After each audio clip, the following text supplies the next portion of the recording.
Missed the bus, slept in, had a hangover, just forgot. Those are some of the excuses that job seekers have used for not turning up to appointments with employment services.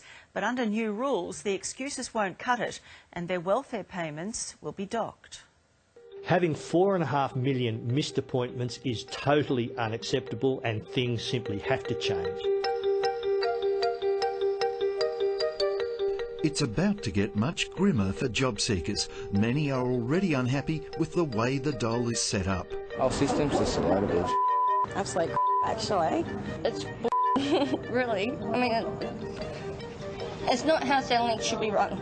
Also unhappy, the men and women in the middle of our unemployment maze, the job service providers. There are those people that are milking the system and don't want to get help to get into work. It's all about turning up for those compulsory appointments job seekers have with their job providers every week. Many do, but an astonishing number don't. And the excuses. We've heard every excuse under the sun. Sleeping in, I forgot, I couldn't be bothered. It's not acceptable in the workplace and it's certainly not acceptable of job seekers. The Deputy Minister for Employment, Luke Hartsager, says taxpayers are being fleeced and his latest figures are shockers. Of the nearly 13 million appointments at job service providers that were set up, nearly 4.5 million were missed, a staggering no-show rate of 35%.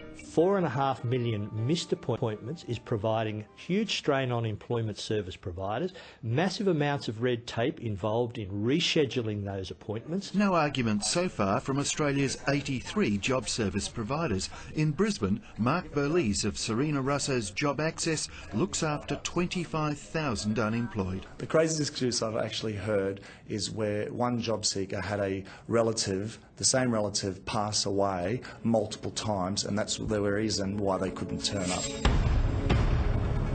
It's the crackdown we had to have, says the government. Starting soon, job seekers who don't come in to job providers like this to keep their appointments will be penalised immediately. No more 3 strikes and you're out, immediate financial pain. Because the government says there are too many people who aren't even bothering to follow the rules.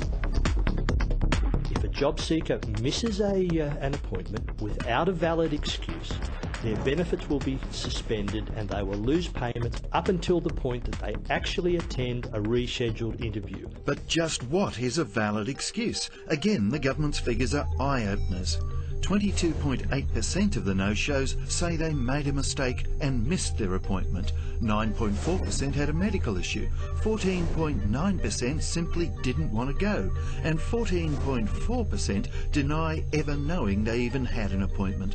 Another 22.5% of job seekers did have a good excuse, but never bothered telling their job provider they wouldn't be able to make it. I think there are people there who just want to rot the system and they'll go through what hoops they have to get the money, but they won't take the step it requires to get a job. We won't pay you any money. 3AW commentator Neil Mitchell is appalled. The reaction I get from my audience is they're running out of patience with people who rort any sort of welfare, and Dole bludgers, in that they exist, are top of the list. Why aren't you going to appointments? Well, they make it that early in the morning, 9 o'clock, right on the dot. If you're not there, too bad.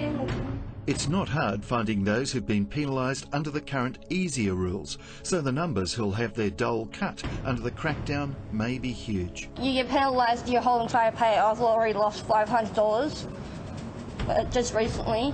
Did you give them an excuse? Yes, I was actually in Westmead Hospital at dental. What, they didn't want to hear that? No. Our records show you did not keep your appointment. Please contact Centrelink or your payments may be stopped. And then there's Melissa, a diabetic with only one working eye, and she's about to cop her first Centrelink penalty for not going to an appointment. There's not many excuses you can give them because they don't accept much. I've taken in plenty of doctor certificates and they've told me that they're not good enough reasons for me to have the time off. Melissa says she's applied for 150 jobs through her own efforts and that her service provider hasn't provided any leads. We're the ones that are just sitting there getting nowhere. Why, they're the ones sitting behind their desks getting paid to look for work for us and they're not looking at all. We're not about punishing people, but what we are about is ensuring that they keep their mutual obligation and do the right thing, leaving no stone unturned to get a job.